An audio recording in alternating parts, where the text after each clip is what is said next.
샬롬 샬롬 샬롬 샬롬. 하나님 사랑합니다. 여러분 주 안에서 사랑합니다. 마태복음 21장 33절에서 46절 하나님 나라의 열매를 함께 봅니다.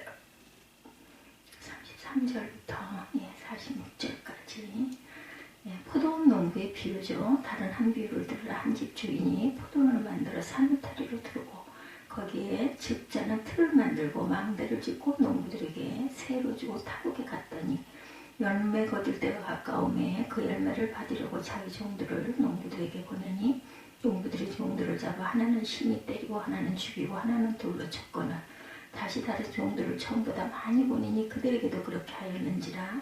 후에 자기 아들을 보내매 이르되 그들이 내 아들은 존대하리라 하였더니 농부들이 그 아들을 보고 서로 말하되 이는 상속자니 죽이고 그의 유산을 차지하자 하고 이에 잡아 포도원 밖에 내쫓아 죽였느니라. 그러면 포도원 주인이 올 때 그 농부들을 어떻게 하겠느냐. 그들이 말하되 그 악한 자들을 진멸하고 포도원은 제때 열매를 바칠 만한 다른 농부들에게 새로 줄지니이다. 예수께서 이르시되 너희가 성경에 건축자들이 버린 돌이 모퉁이 돌에 머릿돌이 되었나니 모퉁이에 머릿돌이 되었니 이것은 주로 말미암아 된 것이요 우리 눈에 기이하도담을 읽어본 일이 없느냐. 그러므로 내가 너희에게 이르노니 하나님의 나라를 너희는 빼앗기고 그 나라의 열매 맺는 백성을 받으리라.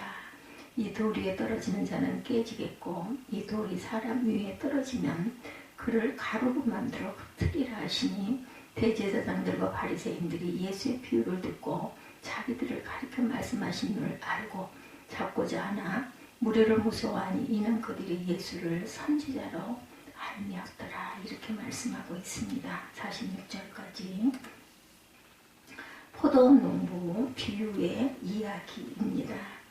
예수님은 종종 비유로 말씀을 하셨죠. 이 비유는 어떤 진리를 직접적으로가 아니라 다른 것에 빗대어 설명하는 이야기 방식입니다. 오늘 설교의 본문 21장 33절에서 46절 포도원 농부 비유가 나오죠. 고대 유대인들이 알아듣기 맞춤인 비유입니다. 한 집 주인이 포도원을 만들어 농부들에게 새를 놓은 뒤에 멀리 타국으로 떠났습니다. 적자는 틀을 만들고 망대까지 세운 걸 보면 대규모 농장식 포도원으로 보이죠. 주인이 어떤 사람인지는 본문이 자세하게 설명하지 않습니다. 타국으로 떠나 오래 머물렀다는 사실만 보면 고위 외교관이든 국제무역을 하는 사업가였는지도 모르겠습니다. 새를 놓을 때 농부들과 계약을 맺었겠죠. 농부가 소출의 6화를 갖고 주인은 4화를 갖는 정도의 계약이 가능합니다. 또는 일정한 소장료를 낼 수가 있어요. 세부적인 계약도 필요합니다. 농사에 필요한 부대 비용은 누가 될 것이며 자연재해로 농사를 망쳤을 때 계약이 어떻게 달라지는지 미리 정해야 되죠. 34절에 따르면 포도 수확에 처리되어서 주인은 새를 받기 위해서 자신의 그 종들을 농부에게 보냅니다. 여기까지는 이야기의 진행이 순조로웠어요. 35절부터 상황이 예상하지 못하는 방향으로 흘러가죠. 농부들이 주인의 종들을 붙잡아 구타하고 죽이고 돌로 칩니다. 그들의 행동은 계약 위반일 뿐만 아니라 법적으로 처벌의 대상이죠.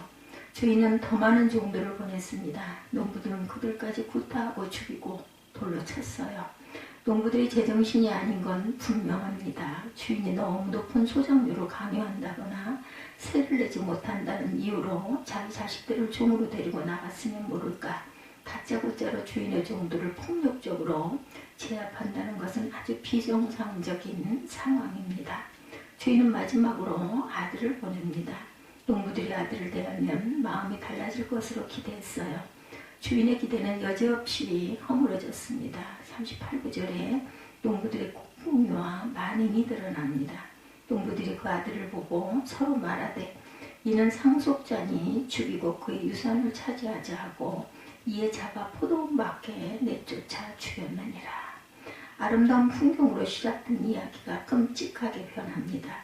포도원을 새로 만들고 그래서 농부들이 일하는 장면은 아주 목가적입니다. 그것보다 아름다운 광경은 인간의 삶에서 찾아보기가 힘들죠.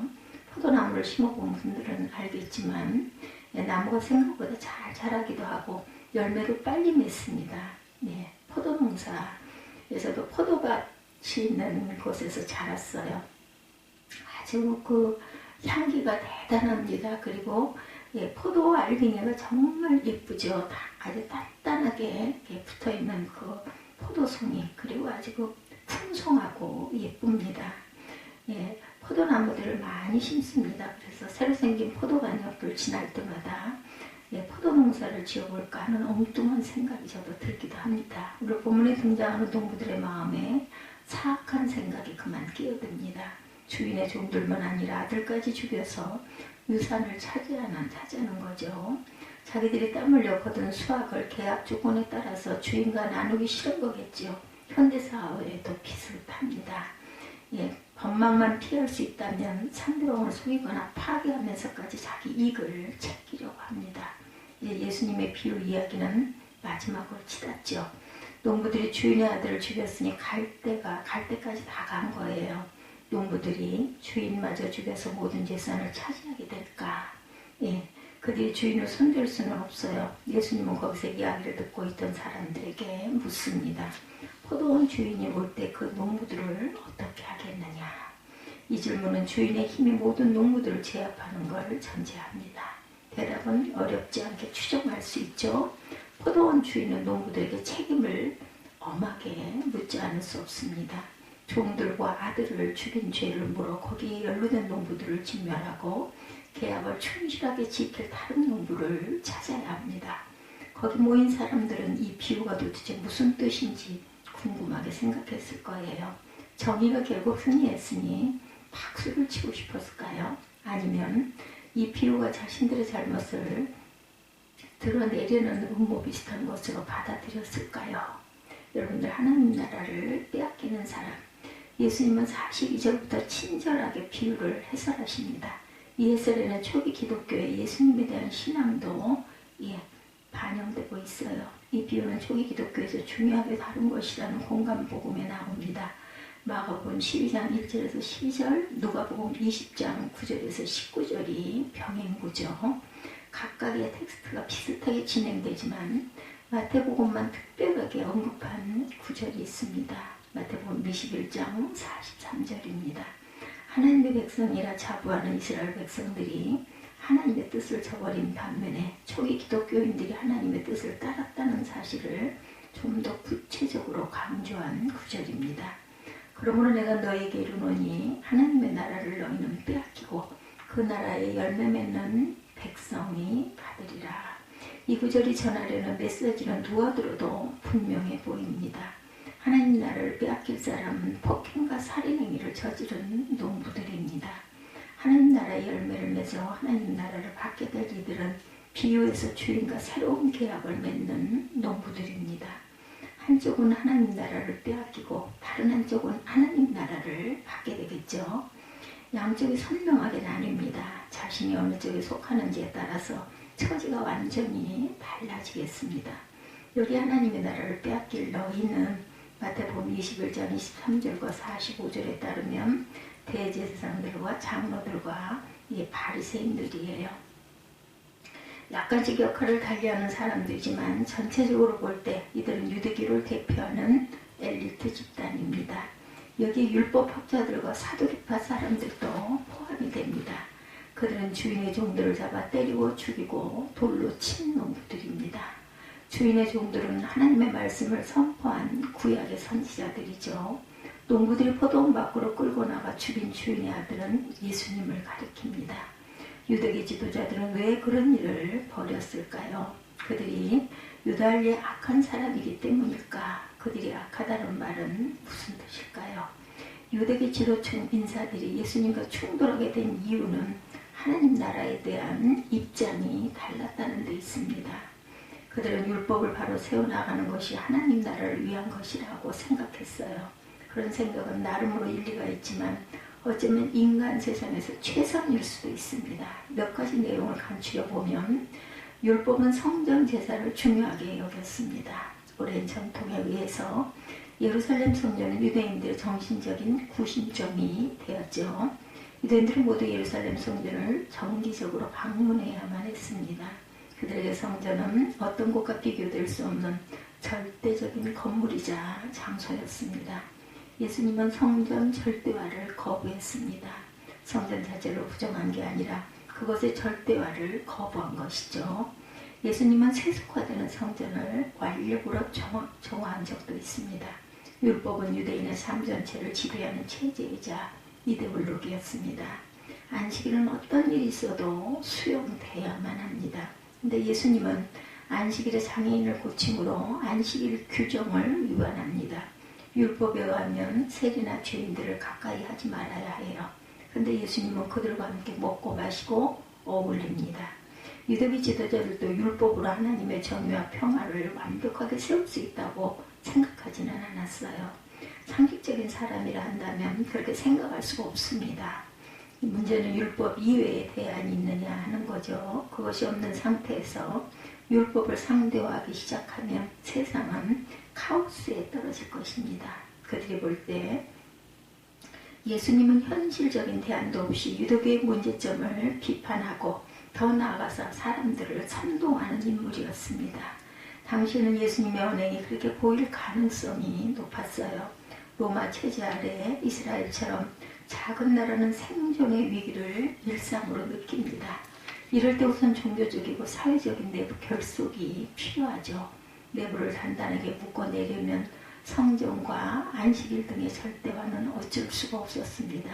그걸 위태롭게 하는 목수 출신 나사렛 예수라는 젊은이를 그들은 묵과할 수가 없었을 겁니다. 예, 요주의 인물, 요즘식으로 블랙리스트 대상으로 올려놓았어요. 예수 공생의 초창기에 그들은 예수와 가능한 타협을 보려고 했습니다. 어느 단계에서는 그게 불가능하다는 판단을 내리게 되었고 결국 예수를 로마 정권에 넘기죠. 이런 문제는 오늘 우리의 삶에도 반복되고 있습니다. 엘리트 집단은 기본적으로 자신들에게 유리한 체제를 수호하려는 경향이 강합니다. 사회과학에서는 그것을 현실유지라고 부릅니다. 스테이츄 큐라고나 불리죠. 빈부격차를 해소하려는 노력에 저항하는 이들은 주로 부자들이었어요. 예를 들어서 부유세나 종합부동산세를 거부하는 이들이 다 부자입니다. 자신들에게 불리하기 때문이죠. 그래서 지금의 체제를 그대로 유지하고 싶어합니다. 국제관계도 비슷합니다. 예, 노벨 평화상의 반핵단체인 핵무기 폐기 국제운동 ICAN에게 주어졌다는 그 평화상 소식이 들렸는데 이 기구는 핵 확산 방지 조약의 NPT죠. 다른 기구입니다. 현재 핵무기 강국인 미국, 중국, 러시아, 영국, 프랑스는 NPT에 가입했지만 ICAN은 가입하지 않았다고 하죠. 자신들의 핵무기 기득권을 포기하지 않겠다는 뜻입니다. 이런 게 세상 돌아가는 이치입니다. 교회 문제로 좁혀 생각하면 좀 더 확실하게 손에 잡힙니다. 종교개혁 500주년 기념일이 지나갔죠. 한국교회 계획을 말할 때 가장 시급한 것 한두 가지가 아닌데 그 중에 하나 보기에 가장 중요한 것은 사례비 문제입니다. 한국교회 그 정도로 목사 사례비에 차이가 나는 교회는 없다라는 거죠. 독일 같은 나라는 주 정부에서 목사 연봉을 관리하기 때문에 아무런 차이가 없습니다. 우리나라 교회가 독일 교회를 당장 벤치마킹할 수 없다 하더라도 조금씩이나마 달라져야 합니다. 그런데 그런 노력들을 하지 않아요. 이를 반대하는 이들은 대개가 중대형 교회 교역자들입니다. 예수 당시의 대제사장들과 장로와 바리새인들이나 오늘 그들이나 현실을 안주라는 점에서는 다를 게 하나도 없어요. 하나님 나라를 받는 백성, 마태복음 기자는 유대교를 대표하는 제사장과 장로들이 하나님 나라를 빼앗기고 하나님 나라의 열매를 맺는 사람들이 하나님 나라를 대신 받게 될 것이다 이렇게 말합니다. 하나님 나라를 받게 될 이 사람들은 유대교 체제와 이데올로기에 묶이는 게 아니라 하나님 나라에, 즉 하나님의 통치에 자신의 운명을 맡기는 사람들입니다. 하나님 나라 또는 하나님의 통치라는 말이 멀게만 느껴진다면 그것을 정의와 평화의 세계라고 보면 됩니다. 하나님 나라는 정의와 평화만이 아니라 더 많은 힘으로 해방과 기쁨과 희망 등이 그런 것들인데 이걸 압축해서 정의와 평화로 보면 되죠. 하나님 나라의 열매를 맺는다는 것은 곧 정의와 평화를 지향한다는 뜻입니다. 정의와 평화를 지향하는 사람들은 정의와 평화에 억압하는 세력에 저항합니다. 예수님은 예루살렘 성전과 안식일 제도가 하나님의 통치인 정의와 평화를, 즉 유대 백성들의 삶을 파괴한다는 생각에서 저항합니다. 예수님은 팔부에서 이르기를 평화를 위해서 일하는 사람은 하나님의 아들이라고 불릴 것이기 때문에 행복한 사람이고, 마태복음 5장 9절이죠. 의를 위해서 박해를 받는 사람도 천국에 속할 것이기 때문에 복된 사람이라고 말씀하죠. 정의와 평화를 지향한다 해서 모든 기독교인들이 실제로 사회 변혁 운동에 앞장서야만 한다는 뜻은 아닙니다. 그런 일은 자신의 역량에 따라 선택하면 됩니다. 노동운동에서도 앞장서는 사람이 있고 뒤를 따는 사람이 있는 것처럼 여기서 핵심은 세상이 강요하고 유혹하는 체제 유지에 안주하지 않는 것이죠. 현대인들의 경우 그 체제는 돈이 사람보다 우월한 세력으로 작동되는 천민 자본주의라고 할 수 있겠죠. 대제사장들과 장로들이 수월하던 율법 체제가 우리에게는 자본주의입니다. 하나님 나라의 열매를 맺는다는 것은 그런 체제에 안주하지 않고 인간의 삶을 가장 인간다운 삶이 되도록 최선을 기울이는 것이죠. 다시 말씀드리지만 예수님은 그래서 성전주의에 저항했고 안식일 이데올로기에 저항합니다. 당시 기득권을 향해 온몸으로 저항하신 거죠. 그 결과는 십자가의 죽음이었습니다. 하나님 나라의 열매를 맺는 일이 아무리 귀해도 결국 십자가가 기다리고 있다면 그 길을 가기 힘들다고 생각하는 분들도 많을 것입니다. 기독교인이라고 해서 세상에서 실제로 가난하고 핍박받고 고통을 겪어야 하는 것은 아닙니다. 뭔가 정의와 평화를 위해서 살아야 한다는 강박관념에 늘 시달리는 건 더더욱 아니죠. 교회 생활을 오해하는 사람들도 있습니다. 교회를 위해서 뭔가 희생을 해야 되겠다 이렇게 생각합니다. 그런 분들의 열정을 폄하하지 않지만 교회 생활의 본질만은 분명하게 알아야 합니다. 여러분이 하나님을 위해서 할 일은 하나도 없습니다. 하나님이 여러분을 위해서 일하시죠. 여러분이 교회를 위해서 할 일은 하나도 없습니다. 교회가 여러분을 위해서 많은 걸 제공합니다. 물론 희생적으로 일하는 사람들이 필요하고 그것은 아름다운 일이지만 그렇게 일하는 순간에도 자신이 하나님으로부터 뭔가 값진 것을 받는 것이지 하나님을 위한다는 생각은 하지 않는 게 좋습니다. 이런 점에서 하나님 나라의 열매를 맺는다는 것은 무언가 엄청난 일을 우리가 행하는 것이라기보다는 하나님 나라의 능력에 사로잡힌다라는 뜻이죠. 예수님이 하나님 나라의 열매를 맺는 사람들이 하나님 나라를 받는 것이라고 말씀하신 이유가 바로 거기에 있습니다. 하나님 나라의 열매를 맺는 것과 하나님 나라를 받는 것은 똑같습니다. 왜냐하면 이 두 가지 표현이 결국은 생명을 얻는다는 뜻이죠. 즉 구원받는다는 뜻이기 때문입니다. 이는 마치 어머니 자궁 안에서 태아가 자리를 잡고 자라는 것과 같습니다. 태아라는 열매는 곧 생명이라는 선물을 받은 것이란 뜻이죠.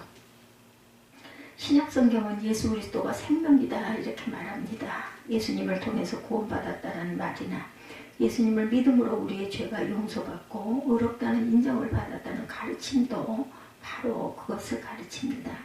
예수님의 재림을 기다린다는 말은 생명이 완성되는 순간을 기다린다는 뜻입니다. 예수를 믿음으로 생명 구원을 약속으로 받고 지금 그걸 누리는 사람이야말로 하나님 나라의 열매를 맺는 사람들입니다. 그런 사람은 당연히 생명을 파괴하는 세력에 저항하게 될 것입니다. 그런 사람들을 통해서 하나님의 구원 역사는 이어질 것이고 힘을 더 얻게 될 것입니다. 우리는 그런 하나님의 구원 역사에 믿음의 동지로 함께 길을 가는 사람들이죠. 이 길을 힘차게 걸어가시는 저와 여러분들이 되시기를 주님의 이름으로 축복합니다. 그 길을 열심히 걸어가십시다.